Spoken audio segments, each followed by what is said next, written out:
Баарыңыздарга кутман күн достор. Мен каналыма кош келдиңиздер. Бүгүн сиздер менен өзгөчө даамдуу жана аябай тоюмдуу самса даярдайбыз. Бул самсанын экинчи аталышы курники деп да атап коюшат. Эгер видео сиздерге кызык болсо акырына чейин көрүп мени менен бирге болуңуздар. Видеону жоготуп албоо үчүн менин каналыма жазылып коюуду унутпаңыздар. Самсанын камырын даярдоо үчүн бизге жылуу сүт жана жылуу суу керек болот. Үстүнө туз, кумшекер жана ачыткыбызды салып, тузу жана кумшекери эригенче жакшылап венчиктин жардамы менен аралаштырабыз. Суюк массабыздын үстүнө бир жумуртка жана өсүмдүк майын куюп, дагы жакшылап аралаштырып алабыз. Достор, керектүү азыктардын өлчөмдөрүн описание бөлүмүнө жазып кетемин, ошол жерден карап алсаңыздар болот. Электен өткөзүлгөн унубузду кошуп, жумшак камыр илейбиз.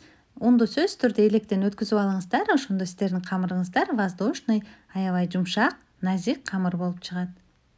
Камырыбызды илеп алдык, колго бир аз жармашкан жумшак камыр болду. Эми ушул жерде сары майды эритип, камырыбыздын үстүнө куюп, дагы жакшылап бийлеп алабыз. Сары май сиңип кеткенче жакшылап бийлейбиз. Бизде ушундай колго жармашпаган жумшак, назик камыр болот. Камырыбыздын үстүн жаап, жылуу жерге көтөрүлгөнчө 1 саатка коюп коебуз. Самсабыздын ичине салмасын даярдап алабыз. Менде бул жерде уйдун колго тууралган эти, картошка жана пиязды туурап алдым. Татымына жараша туз, кориандр, мурч жана бир аз өсүмдүк майын куюп, жакшылап аралаштырып алдым. Салмасын өз каалоолоруңузга жараша жасап алсаңыздар болот. Тоок эти менен же фарш менен да жасасаңыздар абдан даамдуу чыгат.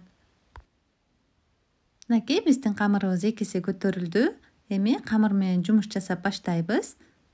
Достор, менин каналымда мындан башка да көптөгөн даамдуу тамактардын, салаттардын жана торттордун оңой рецепттери бар. Сиздерге кызык болсо, сөзсүз түрдө кирип көрүп чыгыңыздар. Эгерде видеолор сиздерге пайдалуу жана кызыктуу болсо, менин каналыма жазылып, коңгуроо белгисин басып кетиңиз. Камырыбызды видеодогудай кылып майда бөлүктөргө бөлүп алабыз.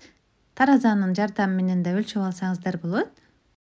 Ар бир кесип алган камырыбызды тоголоктоп даярдап алабыз. Бир аз ун себелеп алып, камырыбызды тегерек кылып жайып алабыз. Өтө жука, өтө калың да болбош керек. Орточо калыңдыкта камырыбызды жайып алабыз. Ичине даярдап алган салмасын салып, колубуз менен видеодогудай кылып түйүп чыгабыз. Биздин самсабыздын ортосу ачык болуш керек. Башында кыйын болушу мүмкүн, бирок кайра-кайра жасап түйүп көрсөңүздөр колуңуздар көнүп кетет. Түйүп алган самсаларыбыздын үстүнө жумуртканын сарысын жакшылап жаап чыгабыз. Менде бул жерде бир жумуртканын сарысы жана 1 аш кашык сүт кошуп аралаштырып, самсалардын үстүнө жагып алдым. Самсалардын үстүнө өз каалоолоруңуз боюнча күнжүт себип алсаңыздар болот. Мен бул жерде ак күнжүттү себип алдым. Алдын ала 180 градус кызытылган духовкада кызарганча 35-40 минуттай бышырып алабыз. Мынакей достор, 40 минуттан ичинде биздин самсаларыбыз ушундай кып-кызыл болуп бышып чыкты. Камыры жуп-жумшак, ооздо эрий турган аябай даамдуу жана тоюмдуу самсаларыбыз даяр болду. Достор, сиздер да сөзсүз түрдө ушул рецепт менен жасап, үй бүлөңүздөрдү, конокторуңуздарды кубантыңыздар. Бул самса баарына жагат деген ойдомун. Эгер видео жакса, менин каналыма жазылып, лайк басып, комментарий жазып кетүүнү унутпаңыздар. Сиздер менен болгон Динара Калилова. Кийинки видеодо көрүшкөнчө, тамагыңыздар даамдуу болсун.